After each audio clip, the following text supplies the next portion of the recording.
Hit TV YouTube channels లో మీ వ్యాపార ప్రకటనలకు మరియు ప్రమోషనల్ ఇంటర్వ్యూస్ కోసం వెంటనే సంప్రదించండి. My first question is doctor Prachi Rathod. So doctor Prachi Rathod అని పలకటానికి నాకు ఈజీగానే ఉంది, కానీ డాక్టర్ ప్రాచీ రాథోడ్ అవ్వటానికి మీరు ఎలాంటి స్ట్రగుల్స్ ఫేస్ చేస్తారు మీ లైఫ్లో? బేసికల్లీ నేను పుట్టి పెరిగింది చాలా చిన్న గ్రామంలో అండి. మేము బంజారాస్ అనమాట.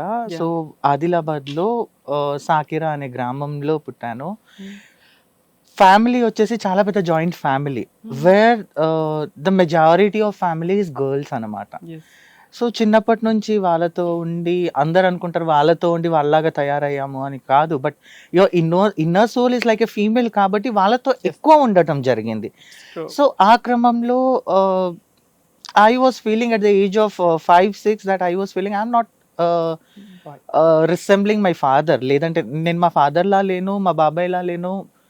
I'm something more of my mother, my sister, వీళ్ళలాగా ఉన్నాను అని చెప్పేసి. బట్ ఆ టైంలో తెలియని వయసులో అదంతా కామన్ అనుకున్నాము. లైక్ స్కూలింగ్ ఇట్లా క్లాస్ బై క్లాస్ మనం ప్రమోట్ అవుతున్న కొద్దీ బాడీలో చేంజెస్ అనేది తెలుస్తుంది, అలాగే బిహేవియరల్ చేంజెస్ కూడా తెలుస్తుంది. మోర్ ఓవర్ క్లాస్మేట్స్ ఎగతాళి చేయటం అదంతా ఫర్ అ సర్టైన్ పీరియడ్. అంటే when you are like at the age of maturity, like when you gain maturity, 12-13 age లో అప్పుడు క్లియర్ కట్ గా తెలుస్తుంది ఏంది అని అంటే, like no you are something more like a female, male కాదు అని చెప్పేసి. సో ఆ టైంలో ఏంటంటే ఇన్ని రోజులు లైక్ ఒక 10-11 ఇయర్స్ మనం ఎలాంటి డిస్క్రిమినేషన్ ఫేస్ చేసినా అంత బాధ వేసేది కాదు, బికాస్ అది తెలియని వయసు. ఈ టైంలో ఏంటంటే లైక్ ఎవరు ఒక చిన్న మాట అన్నా నీ గురించి లైక్ రకరకాల పేర్లతో నిన్ను పలికినా చాలా విపరీతమైన బాధ వేసేసేది. సో ఆ టైంలో తెలిసింది like I'm something more of female, not a male అని చెప్పేసి. బట్ ఎవరికి చెప్పాలి, ఏం చెప్పాలి, ఎలా చెప్పాలి అని తెలీదు. ఫ్యామిలీలో కూడా వాళ్ళు చేంజెస్ అబ్జర్వ్ చేస్తున్నారు, but definitely they are like ఎక్కువ మంది అమ్మాయిలతో ఉండడం వల్ల he might be doing this అని అనుకుని ఉంటారు. బట్ సమ్వేర్ అదేంది ఆ హేళన అనేది స్కూల్లో చాలా పీక్స్లోకి వెళ్ళిపోయింది. So then I decided like ఇక్కడ నుంచి తప్పించుకోవడానికి వేరే దారి చూసుకోవాలి అని చెప్పేసి బోర్డింగ్ స్కూల్కి వెళ్ళిపోయా. బోర్డింగ్ స్కూల్కి వెళ్ళిపోతే నేను అక్కడికి వెళ్ళి అట్లీస్ట్ నన్ను ఎవరు హేళన చేసే వాళ్ళు ఎవరు ఉండరు అనుకునంటే అక్కడ ఇంకా ఎక్కువ అయిపోయింది. సో నాకు నా ఇన్నర్ సోల్ వచ్చేసి I'm feeling like a female only. నా that was not abnormal, but అందరిలోపు నేను అబ్నార్మల్గానే కనిపిస్తున్నాను.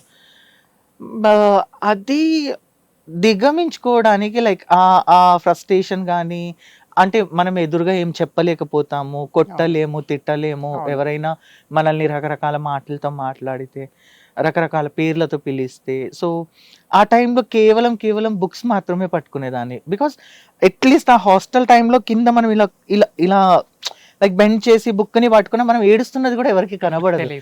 So that was one of the concept అనమాట. లైక్ ఫస్ట్ బెంచ్లో కూర్చునేది, ఎవరితో ఎక్కువ మాట్లాడేది కాదు, బుక్సే పట్టుకొని ఉండేది. సో సమ్వేర్ నాకు ఎప్పుడు డాక్టర్ అవ్వాలి అని లేదు, అలా నా స్కూలింగ్ అయిపోయింది. స్కూలింగ్ తర్వాత నాకు సైన్స్ అంటే ఇష్టం, సో బైపీసీ అనేది తీసుకున్నాను ఖచ్చితంగా. But I never had a dream of becoming a doctor, because ఆ టైంలో నేను ఎక్కువ లైక్ డిజైనింగ్ ఫీల్డ్లో వెళ్తే నాకు ఇలాంటి ఏమంటారు డిస్క్రిమినేషన్ అనేది ఉండొద్దు కదా అని చెప్పేసి నా మైండ్లో ఫిక్స్ అయిపోయి ఉండే. సో నేను ఇంటర్మీడియట్ చేస్తూనే ఇంటర్మీడియట్ చదువుతూనే ఐ యూస్ టు లైక్ నేను నిఫ్ట్ కోసం ప్రిపేర్ అవ్వటం అవన్నీ జరిగింది. బట్ అదృష్టవశాత్తు ఏంటంటే స్టడీస్లో కొంచెం బాగుండేది అనమాట. సో 2 రిజల్ట్స్ ఒకటేసారి వచ్చింది. అండ్ ఇంట్లో వాళ్ళు డెఫినెట్లీ నువ్వు డాక్టరే అవ్వాలి అని అంటే ఓకే ఫైన్ అనుకున్నాను. ఫైన్ అనుకున్న తర్వాత ఆ ఇంటర్మీడియట్లో కూడా చాలా చాలా చాలా ఎక్కువ డిస్క్రిమినేషన్ ఉండేది. వేరాజ్ లైక్ ఏదో తెలియని ఊరు, అట్లీస్ట్ 600 కిలోమీటర్స్ ఉంటుంది నా హోమ్ టౌన్ నుంచి. పేరెంట్స్ ఎంప్లాయీస్, సో పెద్దగా అంత ఇది లేదు, లైక్ కమ్యూనికేషన్ లేదు. సో మంత్లీ 2 monthsకి ఒకసారి వచ్చి చూసి వెళ్ళిపోయేవాళ్ళు అంతే. వచ్చి చూసినప్పుడల్లా స్టడీస్ గురించి ఎక్కువ డిస్కషన్ అయ్యేది, కానీ my parents never asked me that నువ్వు ఎలా ఉన్నావు, అసలు నీ మైండ్లో ఏం రన్ అవుతుంది అని చెప్పేసి. నేను కూడా ఎప్పుడు చెప్పలేకపోయాను. అంటారు కదా లైక్ పేరెంట్స్ లైక్ మనల్ని అవాయిడ్ చేస్తే మనకి వాళ్ళ మీద ద్వేషం పెరిగి మనం అనేస్తాము. అవును. ఎక్కువ ప్రేమిస్తే మనం అనలేము ఆ అనలేము. మాట. ఎక్కడ అవతల వాళ్ళు మన ఫ్యామిలీలో మన పేరెంట్స్ హర్ట్ అవుతారో అని చెప్పలేము. అవును. సో అలా చెప్పుకోకుండానే హింట్స్ ఇస్తుండే నేను. సమ్వేర్ లైక్ వాళ్ళు వాళ్ళ లైఫ్లో బిజీ కాబట్టి వాళ్ళు ఎక్కువ దాని గురించి అంత దానిపైన అంత దృష్టి పెట్టలేదు అనిపించింది. సో ఇంటర్మీడియట్లో చాలా పీక్స్కి వెళ్ళిపోయింది discrimination, where I have attempted a suicide attempt also. Oh my God. Still మా ఇంట్లో వాళ్ళు ఏంటంటే మైట్ బి స్టడీ ప్రెషర్ వల్ల ఇలా చేసిందేమో అనుకున్నారు, కానీ నేను ఎగ్జాక్ట్గా నేను కూడా చెప్పలేకపోయినా so and so things are running there అని చెప్పేసి. సో ఆల్ ఇదంతా దిగమించుకుంటేనే, డిస్క్రిమినేషన్ దిగమించుకుంటేనే I have cleared my EAMCET. Mostly మన ట్రాన్స్ వాళ్ళకి డిస్క్రిమినేషన్ స్టార్ట్ అయ్యేది చైల్డ్హుడ్లోనే. Yeah. డిస్క్రిమినేషన్, ఎగతాళి, అవమానాలు, అవహేళనలు, స్కూల్స్లో, కాలేజీ డిఫరెంట్ పేర్లతో మనకి వినకూడని, మనకి తెలియని పేర్లతో పేర్లు. పిలుస్తూ ఉంటారు. మీరు అవన్నీ దిగమింగుకుంటా స్టడీ కంప్లీట్ చేయటం అనేది గ్రేట్ థింగ్స్. సో ఎంసెట్లో సీట్ వచ్చింది, మీరు ఎప్పుడు ఓపెన్ అయ్యారు ఇంట్లో? ఎంసెట్లో సీట్ వచ్చిన తర్వాత నేను ఎంబీబీఎస్ జాయిన్ అయినాను. వెరాజ్ నా ర్యాంక్కి నాకు best of the best colleges వస్తాయి. But my parents were like ఇంటర్మీడియట్లో ఆల్రెడీ సూసైడ్ అటెంప్ట్ చేసుకున్నాడు కదా, సో మనం ఇంటి నుంచి దూరం పంపించొద్దు అని చెప్పేసి అప్పుడే మా హోమ్ టౌన్ ఆదిలాబాద్లో Rajiv Gandhi institute of medical sciences open అయింది, గవర్నమెంట్ కాలేజ్. సో అక్కడ సీట్ తీసుకోవడం అయింది. అక్కడ తీసుకున్న తర్వాత అక్కడ కూడా మై లైఫ్ వాజ్ గుడ్ అనుకున్నాను నేను. లైక్ ఇంట్లో ఉన్నాను, కాలేజ్ చేస్తున్నాను. బట్ నాకు ఎంబీబీఎస్లో ఐ స్వేర్ లైక్ నాకు డిస్క్రిమినేషన్ అనేది జరగలేదు. MBBS లో జరగలేదు. లిటరలీ జరగలేదు. బికాస్ అక్కడ నేను ఎలా ఫిక్స్ అయ్యాను అంటే this is the time where I have to open to my surroundings first. నా సరౌండింగ్స్తో నేను ఓపెన్ అప్ అవ్వాలి, దాని తర్వాత నేను పేరెంట్స్ దగ్గరికి వెళ్ళాలి. బికాస్ మన సరౌండింగ్ యాక్సెప్ట్ చేస్తేనే లైక్ మన స్టడీస్ అనేది కంప్లీట్ అవుతుంది. సో నేను ఫస్ట్ ఫ్రెషర్స్ పార్టీ అప్పుడే నేను కాలేజ్లో చెప్పేశాను అందరికీ that I'm not I'm a kind of trans women అని. సో తెలీదు లైక్ కొంతమంది 100% యాక్సెప్టెన్సీ అనేది మనం కూడా ఎక్స్పెక్ట్ చేయొద్దు. కొంతమంది యాక్సెప్ట్ చేశారు అండ్ కొంతమంది నవ్వుకున్నారు. బట్ నా ఫిజియాలజీ ప్రొఫెసర్ వచ్చేసి షీ వాజ్ లైక్ నన్ను చాలా మోటివేట్ చేసింది. లైక్ నా సీనియర్స్ యాక్చువల్లీ నాకు లేడీ గెటప్ వేయించారు అప్పుడు, లైక్ ఒక స్కిట్ చేపియాలి అది ఇది అని చెప్పేసి.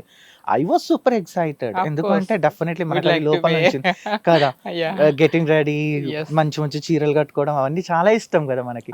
సో ఐ వాజ్ లైక్ నేను లోపల నుంచి ఎక్సైటెడ్ ఉన్నా, బట్ సీనియర్స్కి చూపించట్లేదు. బికాస్ ఆఫ్ అంటే మళ్ళీ ఒక భయం, ఇదంతా చేసిన తర్వాత ఎక్కడ మళ్ళీ టీజింగ్ స్టార్ట్ చేసేస్తారేమో అది ఇది అని చెప్పేసి. బట్ సమ్వేర్ నేను ఆ స్కిట్ చేసిన తర్వాత నా ప్రొఫెసర్ నన్ను చాలా మోటివేట్ చేసింది, వేర్ నేను అందరికీ చెప్పేసాను దట్ ఐఎమ్ సంథింగ్ దిస్ అని చెప్పేసి. సో యాక్సెప్టెన్సీ ఉంది. లైక్ నా క్లోజ్ ఫ్రెండ్ సర్కిల్లో అయితే ఒక 15-20 మెంబర్స్లో యాక్సెప్టెన్సీ ఉంది. అండ్ ఆ టైంలో ఏంటంటే నేను కొంచెం మెంటలీ స్ట్రాంగ్ అయిపోయాను. బికాస్ ఇదంతా ఫస్ట్ ఇష్టం లేని appearance, first thing. Second thing ఇష్టం లేని చదువు, because I just wanted to do my fashion designing. Third thing ఇష్టం లేకుండా బతకడం అంటే కష్టం. అందరు అంటే చుట్టూరు టీస్ చేసుకుంటా అది మళ్ళీ మనం డిప్రెషన్లోకి వెళ్ళిపోతాం. So I have made my mind and ఏంటంటే నేను అందులోకి వెళ్ళిపోతే ఇంకా నేను బయటికి తిరిగి రాలేను. బికాస్ నేను ఇంటర్మీడియట్ వరకు నేను సఫర్ అయింది చాలు అని చెప్పేసి నేను అనుకున్నాను.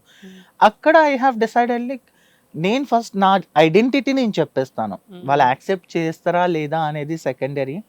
సో నేను అలా నా ఐడెంటిటీ చెప్పడం జరిగింది. అండ్ ఆబ్వియస్లీ నా క్లోజ్ ఫ్రెండ్ సర్కిల్లో నాకు డిస్క్రిమినేషన్ లేకపోతే చాలు అనిపించింది. అది నాకు ప్లస్ పాయింట్. వేరాజ్ ఆల్ ఓవర్ కాలేజ్లో, హాస్పిటల్లో సిస్టర్స్ కానీ ఎవ్వరు కానీ లైక్ డ్యూటీస్ చేస్తున్నప్పుడు ఏం మాట్లాడుకున్నా నేను అంతగా పట్టించుకునేది కాదు. కానీ నాకు వినిపిస్తే మాత్రం ఎడాపెడా వాయించేదాన్ని. ఆ బోల్డ్నెస్ అనేది నాకు అప్పటి నుంచే ఉంది. So I know you or dare and dashing girl now. Hit TV app ని డౌన్లోడ్ చేసుకోండి. ఇందులో short news, live news, entertainment movies అన్ని అవైలబుల్ గా ఉన్నాయి. Please download hit TV app. Hit TV యాప్ని ఫ్రీగా డౌన్లోడ్ చేసుకోండి.